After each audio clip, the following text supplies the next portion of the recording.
Hi guys, बहुत दिनों से आप लोग रिक्वेस्ट कर रहे हो कि OnePlus Nord CE3 Lite versus iQOO Z7 के ऊपर वीडियो बनाओ। मुझे थोड़ा टाइम लगा बट डिटेल टेस्टिंग में आज आप लोग को दिखाने वाला हूँ। इन शॉर्ट आपको डिटेल में आंसर मिलेगा कि आपके लिए इन दोनों में से कौन सा फ़ोन बेस्ट है। बताऊंगा सारी बातें। स्टार्ट करने से पहले बता दूं, मेरा नाम है संचित, चैनल का नाम है टेक बार। मैं आप लोगों का टेक खरीदने एक्सपीरियंस बेटर करना चाहता हूं तो सब्सक्राइब बटन पे क्लिक कर लो, साथ में बेल आइकन जरूर प्रेस कर लेना। चलो एकदम बेसिक बातों से स्टार्ट करते हैं। दोनों की डिजाइन के बारे में बताऊं ना मैं आपको, तो सबसे पहले आपको इन दोनों के कलर समझने पड़ेंगे जो कि बहुत यूनिक और डिफरेंट आते हैं। OnePlus ने ये जो ग्रीन कलर दिया है ना, मेरे ऑफिस में कुछ लोगों को ये बहुत बेकार लगता है और कुछ लोगों को बहुत सही लगता है, तो ये आप पे डिपेंड करता है कि कलर कैसा लगा आपको। बट iQOO Z7 की डिफरेंट बात ये है कि ये मैट फिनिश के साथ आता है और जैसे ही इसके ऊपर लाइट हिट होती है तो यहाँ पर डिफरेंट कलर्स भी देखने को मिलते हैं। तो दोनों फोन जो है अमेजिंग कलर्स के साथ आते हैं, आपको जो ठीक लगे आप पिक कर सकते हो। अब कुछ फीचर्स की बात करते हैं। iQOO Z7 में हमें IP54 रेटिंग मिलती है, जबकि OnePlus में कोई IP रेटिंग नहीं है। और अगर मैं फिंगरप्रिंट स्कैनर की बात करूं तो OnePlus में साइड माउंटेड मिलता है, जबकि यहाँ पर iQOO के अंदर हमें अंडर डिस्प्ले फिंगरप्रिंट स्कैनर मिलता है। तो ये एक प्रीमियम टच हुआ। लेकिन जब मैंने दोनों फोन के स्पीकर्स टेस्ट करे तो iQOO के अंदर जो है एक स्पीकर मिलता है, जबकि OnePlus के अंदर हमें डुअल स्पीकर्स मिलते हैं और आउटपुट काफी अच्छा लगा मुझे। सुपीरियर आउटपुट है iQOO के मुकाबले। इनफैक्ट OnePlus का जो हैप्टिक फीडबैक है वो मुझे ज्यादा बेटर लगा। और दोनों फोन के फ्रंट से बेजल देखो, यहाँ पर OnePlus में पंचोल कैमरा मिलता है, जबकि iQOO में यहाँ पर ड्यू ड्रॉप नॉच है।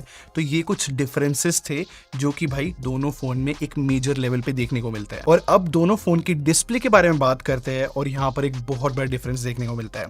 जो iQOO Z7 है ना, वो 6.38 इंचेस के एक एम्बुलेंट डिस्प्ले के साथ आता है और यहाँ पर 90 हर्ट्ज का रिफ्रेश रेट है। और OnePlus में जो है 6.72 इंचेस की एक LCD डिस्प्ले मिलती है जो कि 120 हर्ट्ज के रिफ्रेश रेट के साथ आती है। और पता है यहीं पे मेजर डिफरेंस है, जो OnePlus की LCD डिस्प्ले है वो बहुत फीकी पड़ती है एमुलेट के आगे, क्योंकि एमुलेट ज़्यादा बेटर कलर्स दिखा पाती है। अगर मैं साइड बाय साइड आपको दोनों फ़ोन में कंटेंट चला के दिखाऊं तो ज़्यादा वाइब्रेंट और रिच कलर्स जो है हमें iQOO Z7 में ही देखने को मिलते हैं। और बात सिर्फ यहाँ ख़त्म नहीं होती। सबसे बड़ी बात यह है कि OnePlus में हमें कहीं पे भी HDR का ऑप्शन मिलता ही नहीं, तो आप HDR कंटेंट नहीं देख सकते OnePlus में।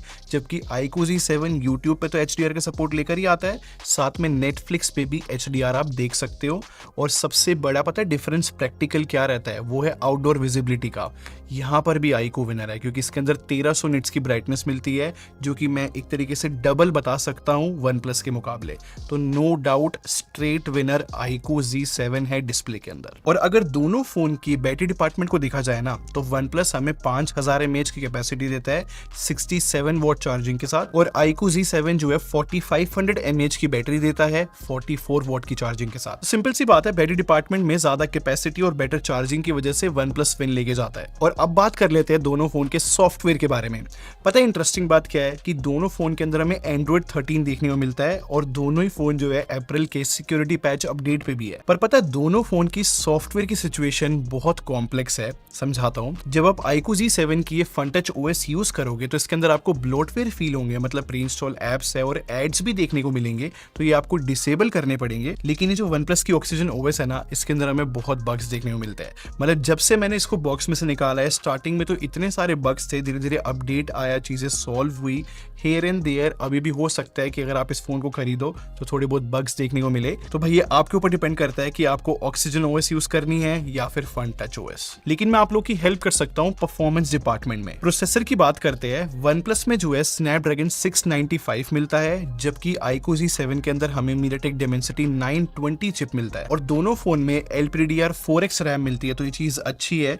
और दोनों ही फोन जो है UFS 2.2 स्टोरेज के साथ आते हैं, बट स्टिल OnePlus की स्पीड जो है हाफ है iQOO के मुकाबले। सिमिलरली बाकी बेंचमार्क्स की भी बात कर लेते हैं। Antutu की बात करूं तो यहाँ पर iQOO के स्कोर्स 1 लाख ज्यादा आते हैं OnePlus के मुकाबले। इनफैक्ट जब Geekbench के स्कोर्स भी देखोगे तो वहां पर मल्टीकोर स्कोर्स जो है अराउंड 300 से ज्यादा आते हैं iQOO के। और जब मैंने CPU थ्रॉटलिंग दोनों में रन करा तो जिप स्कोर्स जो है iQOO के ज्यादा है ऑब्वियसली। वैसे 3D मार्क का जो स्ट्रेस टेस्ट है वो दोनों फोन में अच्छे रिजल्ट्स आए। देखो ये सारी बातें बेंचमार्क्स की थी, यहाँ पर iQOO विनर रहा।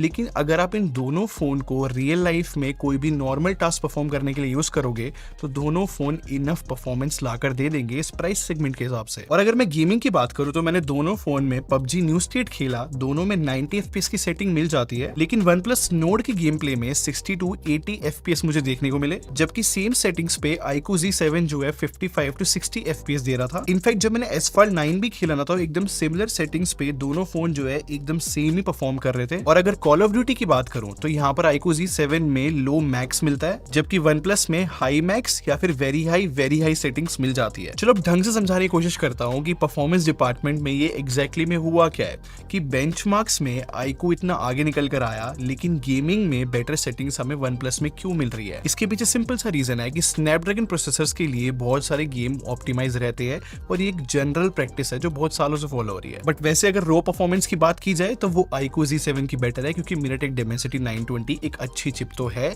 स्नैपड्रैगन 695 के मुकाबले। बट मुझे पर्सनली स्नैपड्रैगन 695 चिप बिल्कुल नहीं पसंद, क्योंकि वो कैमरे में बहुत ज्यादा पीछे कर देती है फोन को।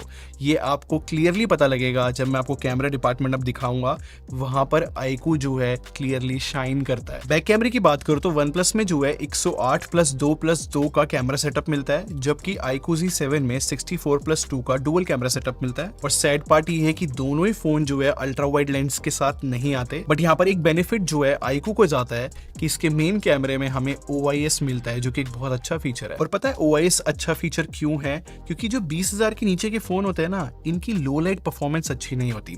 और इसी नोट पे मैं आप लोग को फोटोज दिखाता हूँ, आप यहाँ पर खुद देखो जो iQOO की फोटोज है ना वो ज्यादा शार्प है, बेटर डिटेल्स के साथ आ रही है, क्योंकि ये सही तरीके से सारी चीजें हैंडल कर पा रहा है। जबकि OnePlus बहुत ज्यादा ब्लरी या फिर बहुत सॉफ्ट रहता है। वैसे डेलाइट फोटोज की बात करूं तो यहाँ पर मैंने ये नोटिस करा कि जो OnePlus है ना वो बहुत वार्म फोटोज खींचता है और वो येलो टोन की वजह से ज्यादा कलर्स नहीं आते, जबकि HDR जो है iQOO का मच बेटर फील होता है और कलर्स भी बहुत अच्छे फील होते हैं OnePlus के मुकाबले। इनफैक्ट स्किन टोन भी जो है iQOO Z7 में बेटर तरीके से कैप्चर होती है, जबकि OnePlus कभी कभी उस स्किन टोन को बहुत वाइट कर देता है। वैसे ये भी बता दूं, iQOO कभी कभी फोटोज खींचते समय ना बहुत ज्यादा एग्रेसिव HDR ले आता है। और सेल्फी की बात करूं ना तो दोनों फोन में 16 मेगापिक्सल का कैमरा मिलता है। और मैंने यहाँ पर भी सेम बातें नोटिस करी है कि जो कलर्स है, जो ओवरऑल इमेज प्रोसेसिंग है, वो मुझे iQOO की ही बेटर लगी। और इसी पॉइंट से अगर मैं फ्रंट वीडियो की बात करूं ना तो दोनों ही फोन जो है 1080p 30 FPS मैक्स रिकॉर्ड कर पाते हैं और दोनों ही फोन में स्टेबलाइजेशन नहीं है।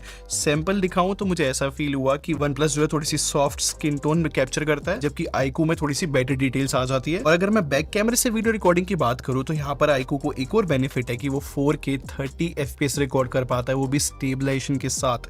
मैं आपको सैंपल दिखाता हूँ 4K वर्सेस 1080p का, क्योंकि OnePlus जो है मैक्सिमम 1080p रिकॉर्ड करता है। वैसे OnePlus का जो वीडियो का आउटपुट है ना वो बहुत फ्लैट फील होता है, जबकि iQOO में कलर्स हमें दिखते हैं। iQOO में बहुत माइनर सी मेरे को जो है स्टेपिंग जरूर देखने को मिली, बट ओवरऑल वीडियो की क्वालिटी मुझे iQOO Z7 की पसंद आई। मेरे हिसाब से iQOO Z7 कैमरे के अंदर विनर है और इसके पीछे मैं आपको ऑलरेडी रीजन बता चुका हूँ। जो OnePlus का स्नैपड्रैगन 695 प्रोसेसर है वो कैमरे में सच में अच्छा परफॉर्म नहीं कर पाता, खासकर वीडियो में तो बिल्कुल भी नहीं। कंक्लूजन की बात करते हैं कि कौन सा फोन एग्जैक्टली में अच्छा है, तो देखो सबसे पहले तो मैं यही बोल दूं, इस बार OnePlus ने बहुत अजीब काम करा है। मतलब किसी भी डिपार्टमेंट में इन लोगों ने स्ट्रांगली वर्क नहीं करा।